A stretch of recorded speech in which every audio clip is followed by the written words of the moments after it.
किसान साथियों राम राम। आशा और उम्मीद करता हूं कि आप सब ठीक ठाक होंगे। साथियों आज हम चर्चा इस बात पर करने जा रहे हैं कि हमने लगभग 2 महीने पहले जो आवाज़ उठाई थी उस आवाज़ का असर देखने को मिलना शुरू हो चुका है। देश के तमाम नेताओं ने, देश के अंतर्राष्ट्रीय टीवी चैनल वालों ने इस आवाज़ को उठाना शुरू कर दिया है, क्योंकि मैंने आपको कुछ समय पहले एक बात बताई थी कि देश के अंदर लगभग 80 लाख किसान कपास और कॉटन की खेती करते हैं। साथियों, अब आप सभी को पता है कि जो लगातार बरसातें हो रही हैं इससे किसान को भारी भरकम नुकसान हो रहा है, जो किसान कपास की खेती करते हैं। परंतु सरकार जो काम कर रही है उससे भी किसान को भारी भरकम नुकसान हो रहा है। सारी बातों का जिक्र करने जा रहा हूं, आपको सावधान सचेत करने जा रहा हूं, आपको तमाम एरिया की फसलों के बारे में जानकारी देने जा रहा हूं। साथियों, हरियाणा का बहुत बड़ा कॉटन बेल्ट पानी ज्यादा भरने, टिंडा गड़ने, उखेड़ा और शाट मारने की चपेट में लगातार आ रहा है। किसान को भारी परेशानी के उठानी पड़ रही है और कॉटन की फसल फिर भी जलती जा रही है। राजस्थान के बीकानेर एरिया के मैंने आपको वीडियो अपलोड करके भेजे और आपको सच्चाई दिखाई कि राजस्थान के बीकानेर एरिया में संपूर्ण रूप से नरमा की फसल खत्म होती जा रही है। हनुमानगढ़ और गंगानगर एरिया में भारी पानी के भराव के कारण लगातार किसान को नुकसान हो रहा है। इतने भारी भरकम नुकसान के चलते आप मान के चलो कि कॉटन की पैदावार घटने के 1005% चांस बनते हैं। टिंडा गड़ रहा है, शाट मार रहा है, अनेक कारण जो है इस बरसात से दिखाई दे रहे हैं। दूसरी बात, बिजाई के समय भी पानी की किल्लत के कारण किसान को अनेक परेशानी उठानी पड़ी। किसान ने अपने मन में यह सोचा कि ठीक भाव मिलेगा, उसने मेहनत की, फसल को खड़ा किया, परंतु प्रकृति की मार के चलते उसे फिर भी नुकसान हुआ।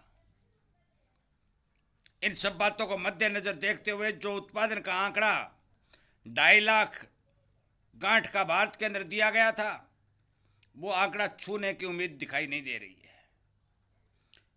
परंतु पिछले साल भी सरकार ने बहुत भारी मात्रा में यूएस से, अमेरिका से कॉटन मंगवाया, भाव को दबाया।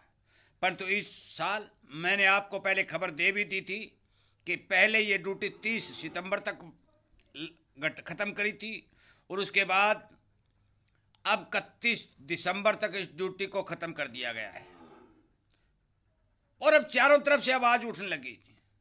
साथियों, मैं इसी तरह की जानकारी दे रहा हूं, एक एक किसान को बात समझा भी रहा हूं और जागरूक करने की कोशिश कर रहा हूं। इसीलिए मैं आपसे विनय निवेदन करता हूं कि जो मैं वीडियो बना रहा हूं अनेक किसानों तक शेयर करें, उन्हें इस बात की जानकारी प्रदान करें।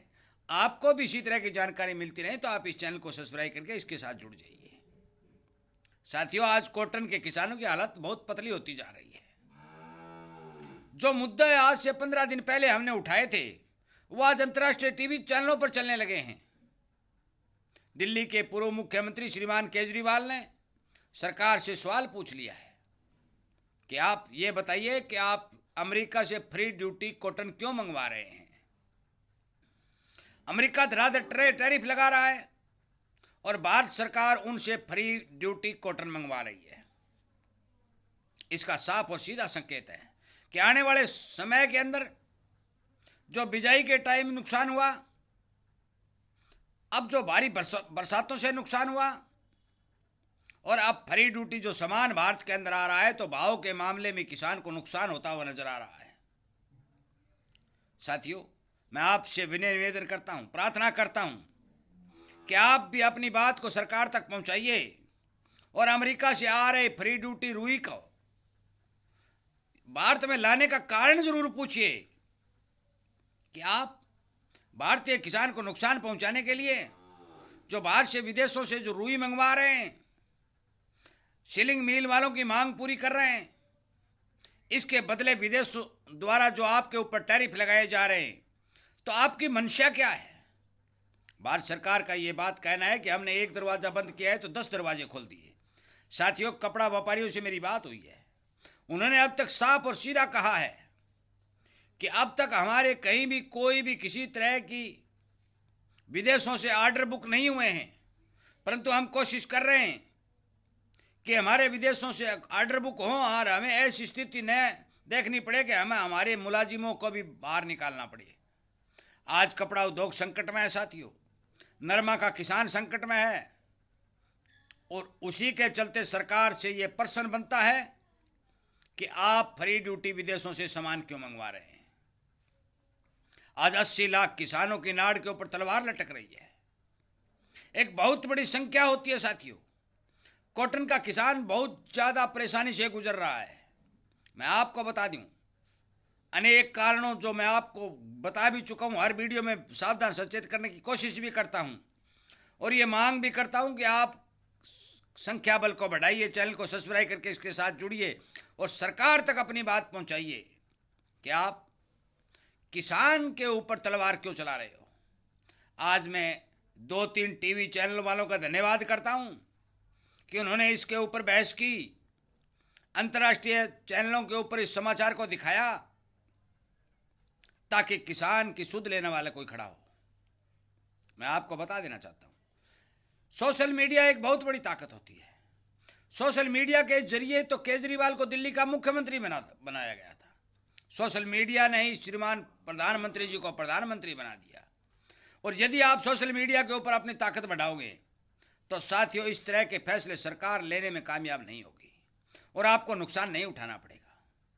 लगातार विदेशों का सामान भारत में आ रहा है, सबको पता है, परंतु किसान आज चुप बैठा है, कोई सुध लेने वाला नहीं है। किसान नेता एमएसपी का रोना रो रहे हैं। अरे एमएसपी से तो सारा सामान एमएसपी पर नहीं बिक सकता। बाजारीकरण जरूरी है और बाजार में डिमांड और प्रोडक्शन के हिसाब से भाव बनते हैं, और यदि सरकार विदेशों से सामान मंगवा लेती है तो फिर भाव नहीं बन पाते हैं। साथियों, मेरा आपसे विनय निवेदन गुजारिश है कि नरमा के ऊपर जो लगातार बरसातों से नुकसान हो रहा है, नरमा किसान पिटता जा रहा है, उसकी आवाज़ को उठाते हुए मैं आपसे विनय निवेदन और प्रार्थना करता हूं कि जिस तरह केजरीवाल दिल्ली के मुख्यमंत्री जी ने जो सवाल पूछा है, अंतर्राष्ट्रीय टीवी चैनलों वालों ने सवाल पूछने शुरू किए हैं, तो आप भी कमेंट के माध्यम से अपने एरिया के सभी किसानों को सचेत करें, सावधान करें और कमेंट के माध्यम से अपने सवाल पूछने की कृपा करें। हर किसान तक शेयर करें। अपने एरिया की नरमा की पोजीशन कमेंट के माध्यम से हर किसान तक पहुंचाने की कोशिश करें। सहयोग करें साथियों। यदि आप सहयोग करेंगे, बोलेंगे, लिखेंगे तो जरूर कुछ न कुछ समाधान इस बात का होगा। और जिस तरह से कोका कोला और पेप्सी पर बैन लगाया गया है, सोयाबीन की खेप को वापस लौटाया गया है, उसी तरह यदि कॉटन के ऊपर भी 50% ड्यूटी सरकार लगा देती है तो किसान को जो भी थोड़ा बहुत माल उसके खेत में पनपने वाला है उसके भाव ठीक मिल सकते हैं।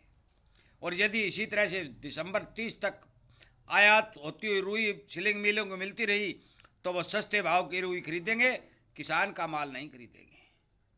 कृपया करके मेरी बात पर ध्यान दें, अनेक किसानों तक शेयर करें। इस जागरूकता रूपी मुहिम को, इस अभियान को आगे बढ़ाने के लिए आपके सहयोग की पूर्ण रूप से जरूरत है। ये मैं बात पहले भी कह चुका हूँ। आप इस तरह के वीडियो शेयर करेंगे, सरकार तक पहुँचाएंगे, सरकार के ऊपर दबाव बनाने की कोशिश करेंगे, अपने क्षेत्र के नरमा कपास की फसल का कमेंट के माध्यम से अनेक किसानों तक समाचार पहुँचाएंगे। इन सभी बातों से किसान का फायदा होगा। और खेती करने वाला, चाहे खेती के साथ जुड़ा हुआ व्यापार करने वाला, चाहे खेती के साथ जुड़े उद्योग धंधे वाले, प्रत्येक इंसान का ये फर्ज बनता है कि वो खेती को बचाने के लिए जो भी कोई बात सामने आती है उसका समर्थन करे और समर्थन करके खेती किसानी को बचाने का काम करे। जय हिंद।